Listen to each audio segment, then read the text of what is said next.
Abra comigo no livro de Tiago. Tiago, capítulo 4.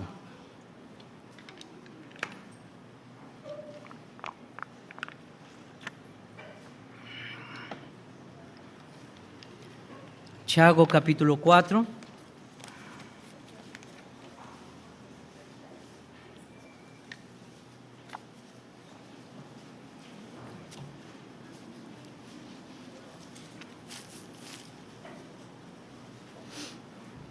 Temos ausência de bastantes irmãos, estejamos orando por aquele que você se lembrar, tá?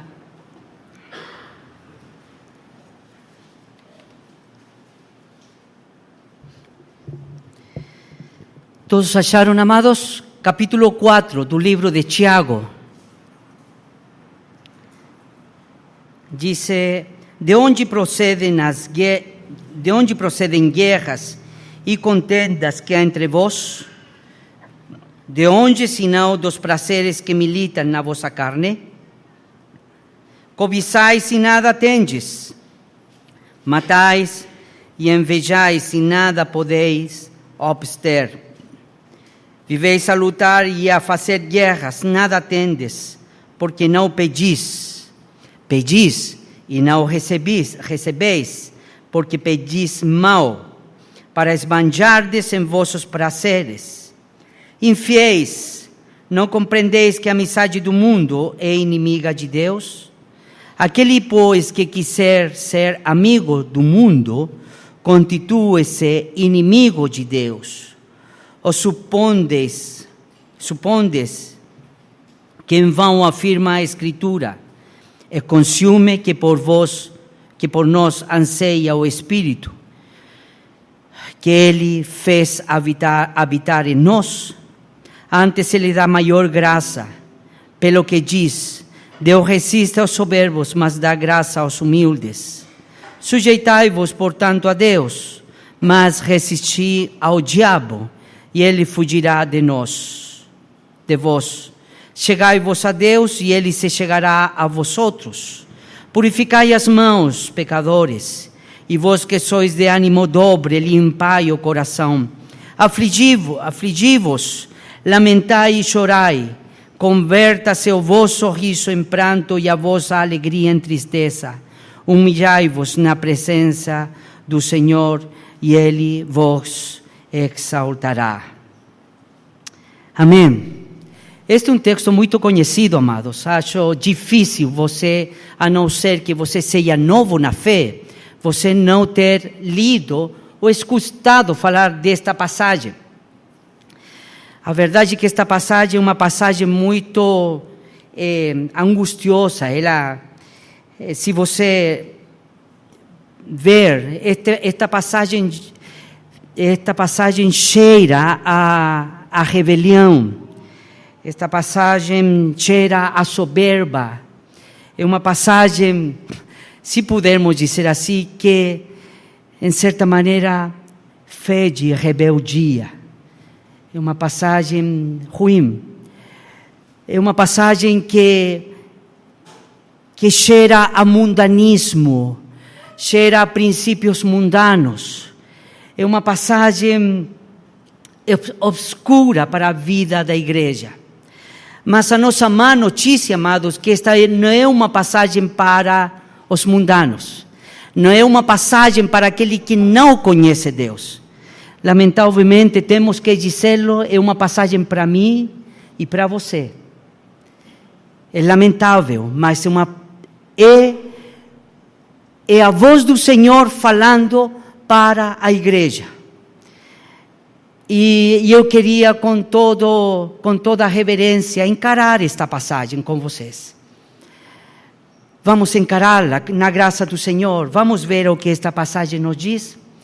E esta passagem, irmãos, a palavra parece que mais se repete é guerra. E aqui mostra que nós fazemos 3 tipos de guerra. Nós somos tão conflitivos, né? Uma parte do texto diz: viveis a lutar e fazer guerras. Versículo 2. Viveis a lutar. Isso, como que o texto está dizendo assim, vocês vivem assim, vocês vivem fazendo intrigas. A vida de vocês é fazer intrigas. A vida de vocês é fazer guerra. A vida de vocês é viver fazendo intrigas. Então, aqui nesta passagem mostra 3 tipos de guerra. Primeiro que nós fazemos guerra contra pessoas. No versículo 1 diz, eu não vou sair do texto, tá? Então fique no texto e acompanhe-me no texto. Encaremos o texto na graça do Senhor. O versículo 1 diz, de onde procedem as guerras e contendas que há entre vós? Então, nós fazemos guerra primeiro com pessoas, né? Gostamos de intrigar, gostamos.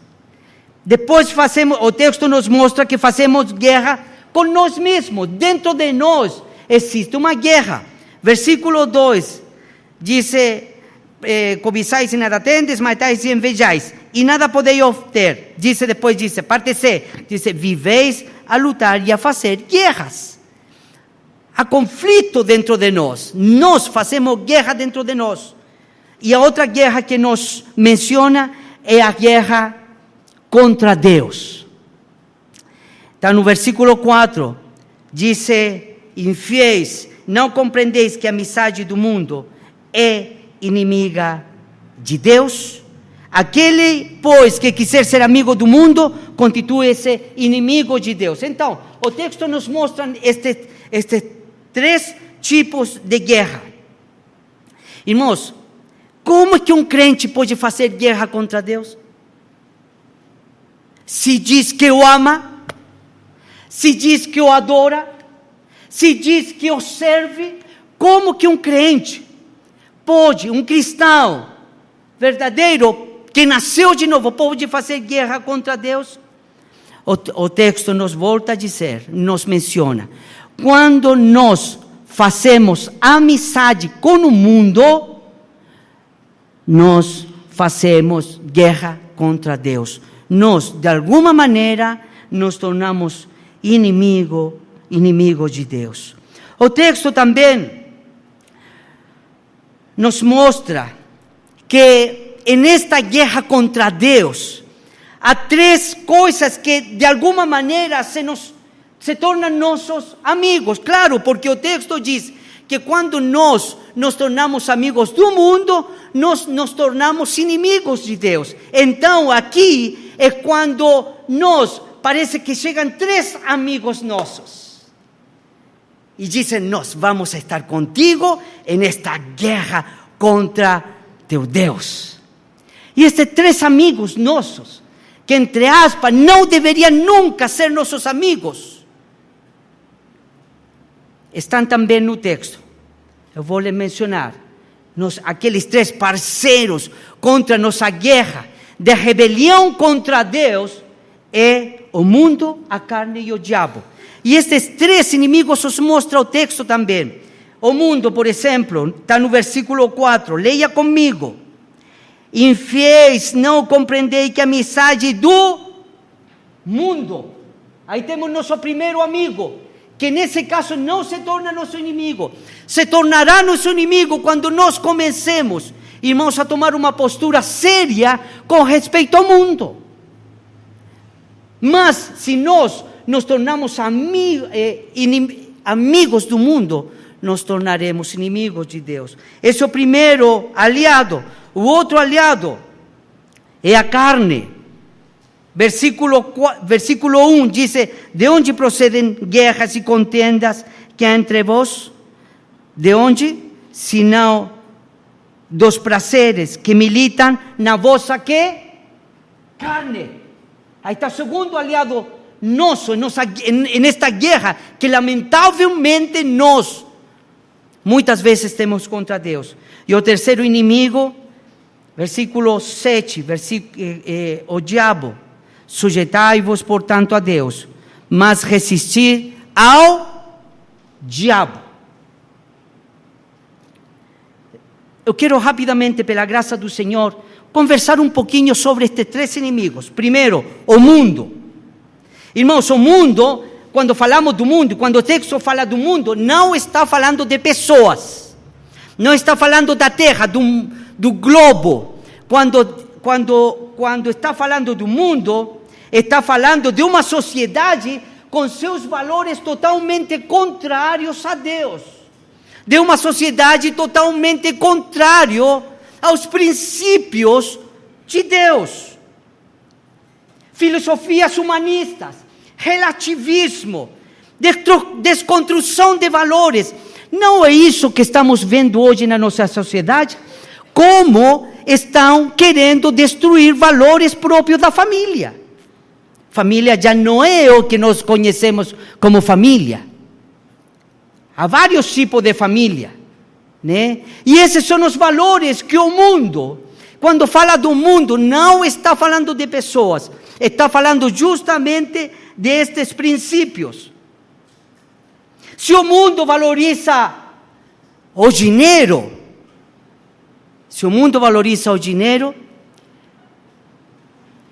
qual deve ser nossa atitude frente ao dinheiro? Ou qual é a atitude da palavra do Senhor frente ao dinheiro? Né? O mundo diz que nós devemos lutar para ser ricos. E o Senhor disse, loucos, né? Loucos. Esses são princípios mundanos, são princípios do mundo, né? Há muita gente, amados, e nestes últimos tempos, que anda com medo. Está se falando muito do chip da besta. Você tem ouvido falar disso? Eu já. Cristãos, né? Falando do chip da besta e que a marca da besta e tudo isso. Irmãos, o cristão só pode ser marcado uma vez. Você já foi marcado pelo Espírito Santo. Amém? Foi marcado pelo Espírito Santo. A marca da besta tem muito mais a ver que isso. Não é algo, aliás, não é algo literal. São princípios mundanos na nossa mente. A marca da besta não é na frente, diz Apocalipse, não é na mão. São princípios mundanos na nossa mente. São princípios pelos quais o homem trabalha. O homem se organiza para levar a cabo isso. Por isso o apóstolo disse que devemos renovar nossa mente. Quando eu trabalho por princípios mundanos, quando me esforço por levar valores mundanos e trazê-los à minha casa, à minha comunidade, à minha sociedade, irmãos, eu estou trabalhando para os princípios deste mundo. Então, o apóstolo está dizendo que quando nós trazemos esses valores, nós nos tornamos inimigos de Deus. O Senhor não está falando de a gente que faz muito mal à nossa vida e nós devemos, às vezes, cortar. Gente que não conhece o Senhor, que faz muito mal. Amizade que faz mal.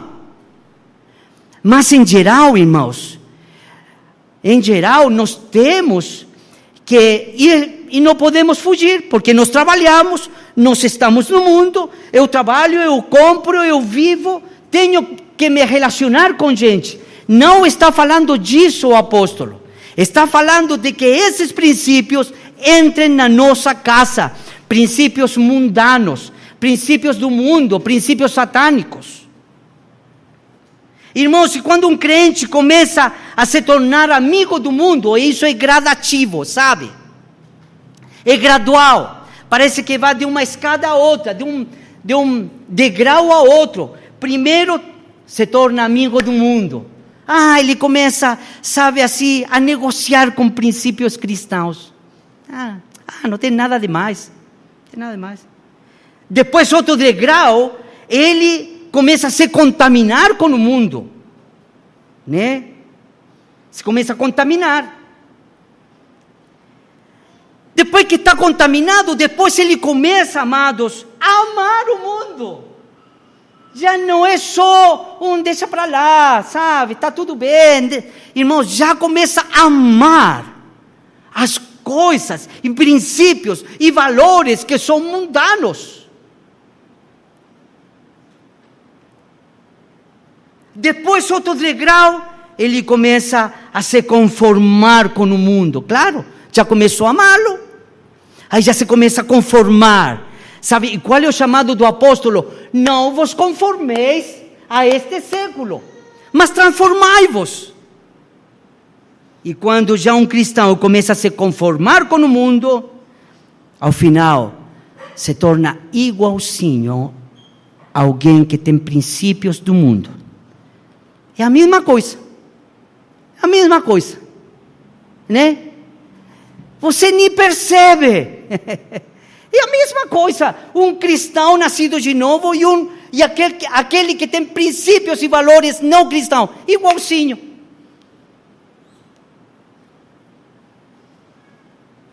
Irmãos, a amizade com o mundo, o Senhor o figura, o ilustra como um adultério espiritual. Irmãos, isso é grave. Adultério espiritual. Adultério. Quanto tem trazido de desgraça para nossas famílias o adultério. E o Senhor compara a amizade do mundo com um adultério espiritual. O Senhor diz: é tão lindo para o seu povo, porque o teu Criador é o teu marido. Irmãos, o Senhor é o nosso marido. Ele é o nosso marido, nós nos casamos com Ele. Se nós cuidamos nosso relacionamento com nossa esposa e velamos para que não seja maculado, da mesma maneira devemos cuidar que meu relacionamento com meu marido não seja maculado com adultério. Isso que diz o texto. Por isso lhe digo, o texto é triste. O texto cheira a mundanismo, a valores mundanos e tudo isso. O outro inimigo que se torna nosso amigo, claro, ele se torna nosso amigo, é a carne. Quando falamos de carne, irmãos, não estamos falando do corpo, porque o corpo também pode pecar, mas também pode glorificar ao Senhor. E o chamado do Espírito: glorificai a Deus em vosso corpo. Vosso corpo é templo do Espírito Santo. O corpo, claro, que ele sofre os resultados do pecado, morte, enfermidade e tudo isso. Mas a carne não é o corpo, né? Coitados dos irmãos antigos, eles se machucavam, sabe?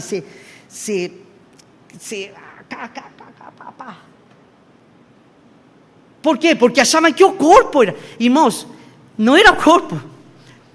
É a velha natureza que está dentro de nós. Aquela velha natureza que não morreu. Que está lá. Que ainda está lá. Em nós. E o que temos que fazer com essa natureza caída? Devemos mortificá-la. Devemos afogá-la. É como alguém pegar assim e jogar embaixo da água até que se afogue. Esmurrar, disse o apóstolo, né? Esmurrá-la.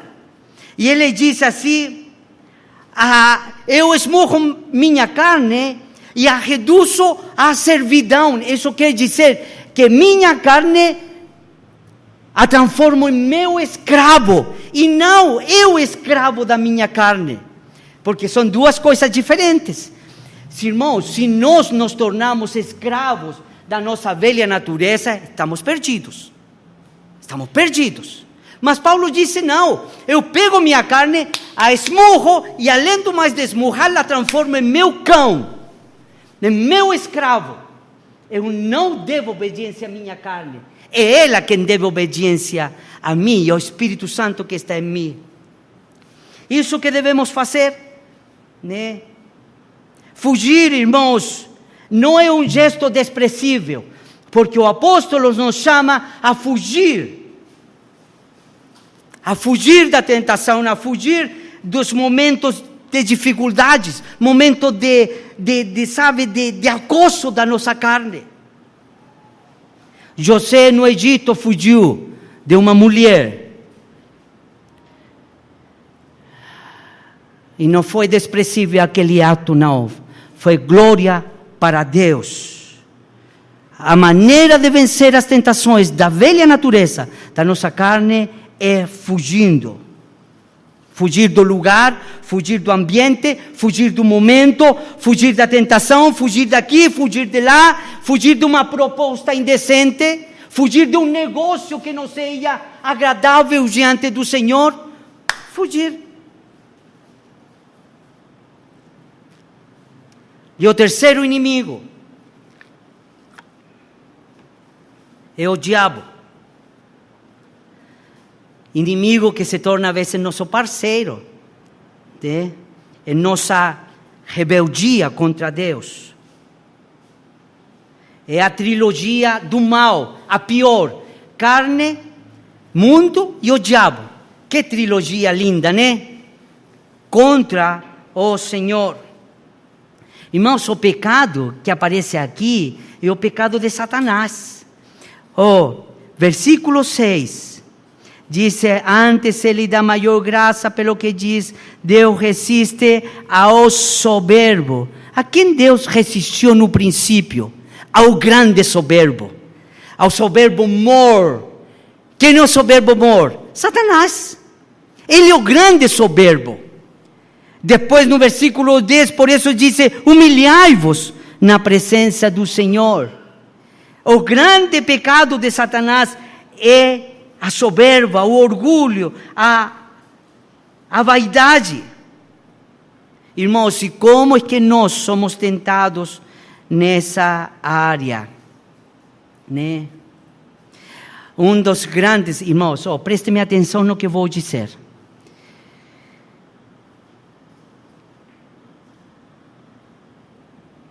O diabo que mais deseja, sabe, é que nós não dependamos do Senhor. E ele nos diz assim: não depende dele não, depende de você mesmo. Você consegue, você pode, você é capaz, sim. Não dependa dele, dependa de você mesmo.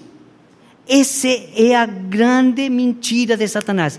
E ele é esperto em levantar a nossa bola, sabe? Levantar nosso ego, né? Você é tremendo, você é terrível, né? Você é demais.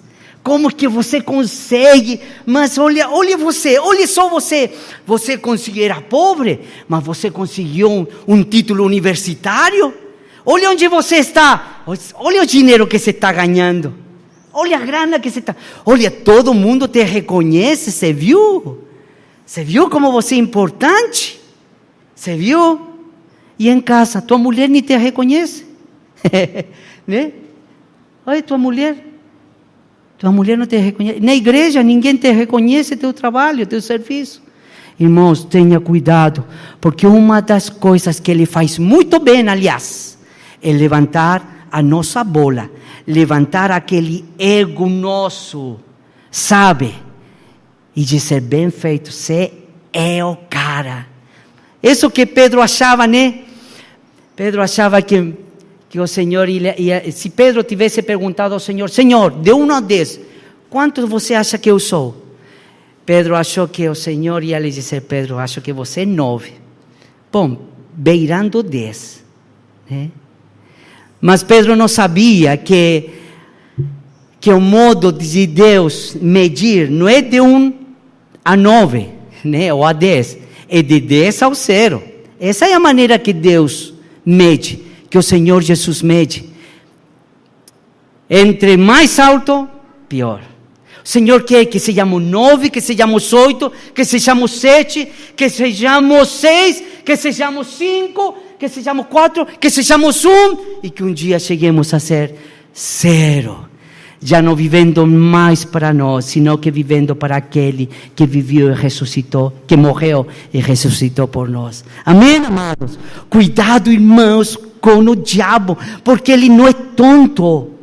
Ele é astuto demais, é muitas vezes mais astuto que você e eu juntos, tá? Então não brinque com ele, não brinque, fique embaixo das asas do Senhor, fique embaixo dele, cuidado, se ele conseguiu tentar Adão e Eva em um estado especial, imagina nós, cuidado, amém, amados?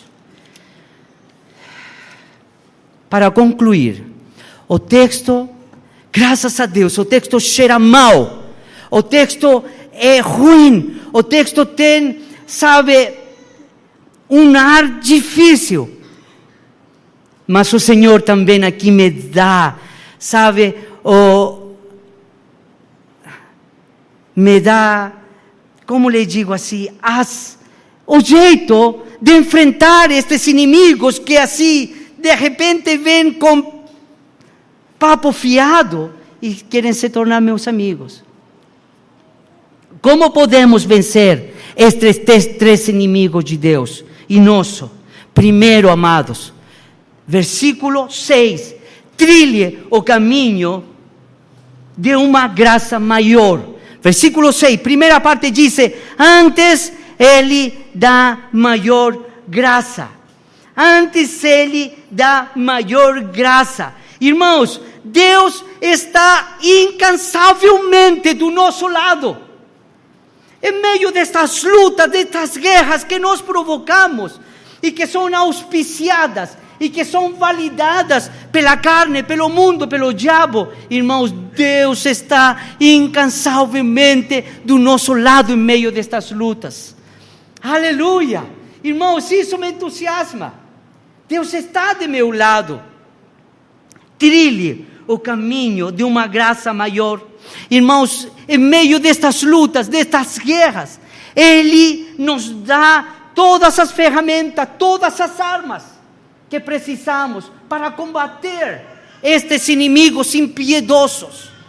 Eu não vou poder ir lá em Efésios 6, mas você em casa pode ir a Efésios 6 e nos revestir das armaduras espirituais do Senhor. Irmãos, o Senhor nos deu toda a graça. Uma das coisas, o Ricardo sempre fala isso, uma das coisas das quais nós não poderemos nunca, se entre aspas, acusar a Deus, é que nos faltou graça para a nossa vida, porque toda a graça nos foi dada. Eu lembro, há umas 3 semanas atrás, o Ricardo lendo aquele precioso texto de 2 de Pedro, capítulo 1. Nos foram doadas preciosas promessas e nos foram dadas tudo o que nós precisamos para a nossa vida cristã. Todo.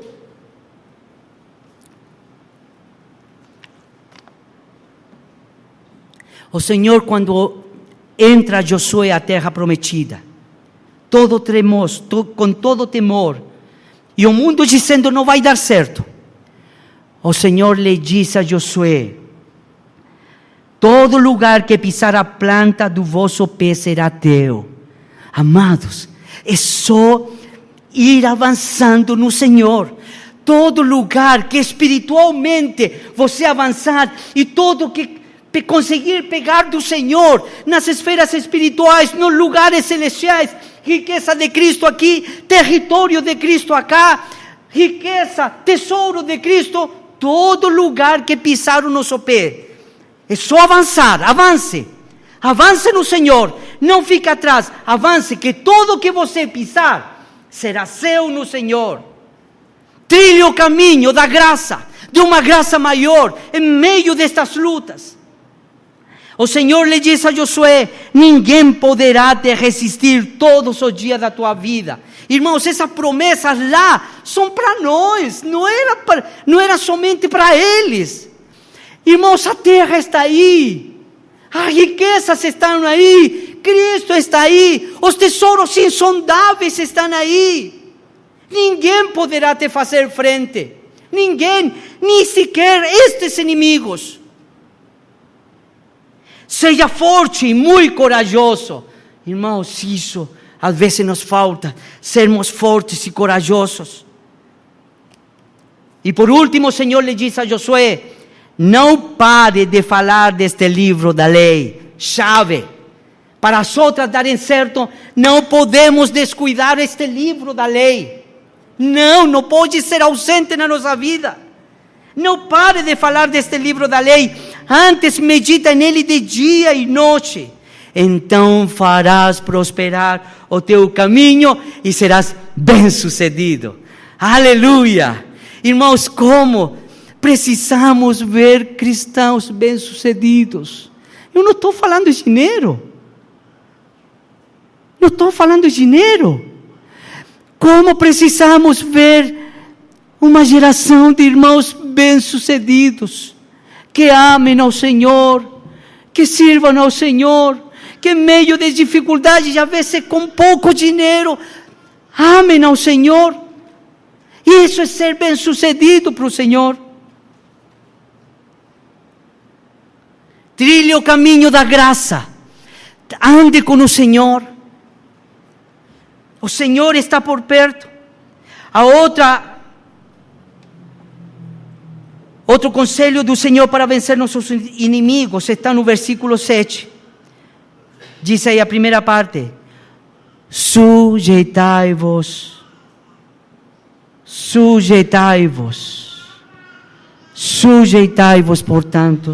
portanto, a Deus.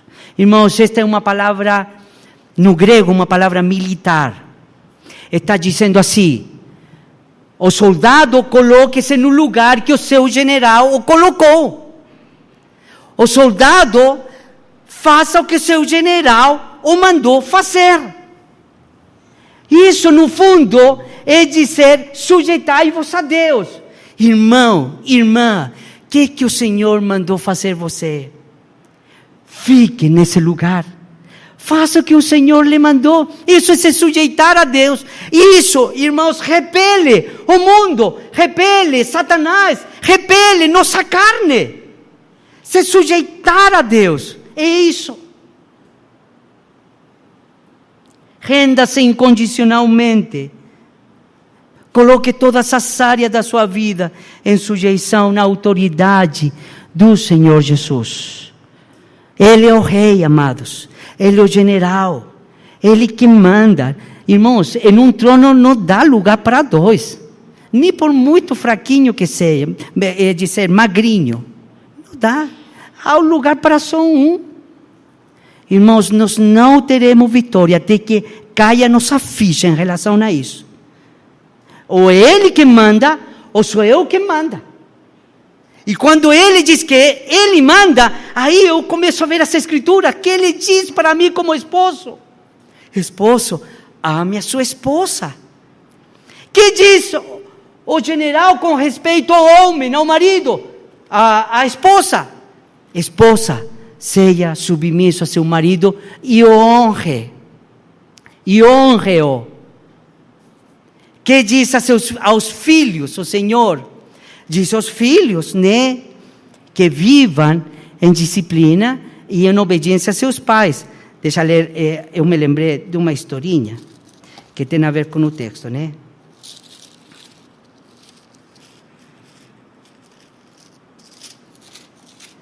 Um dia estava o pai com seus filhos,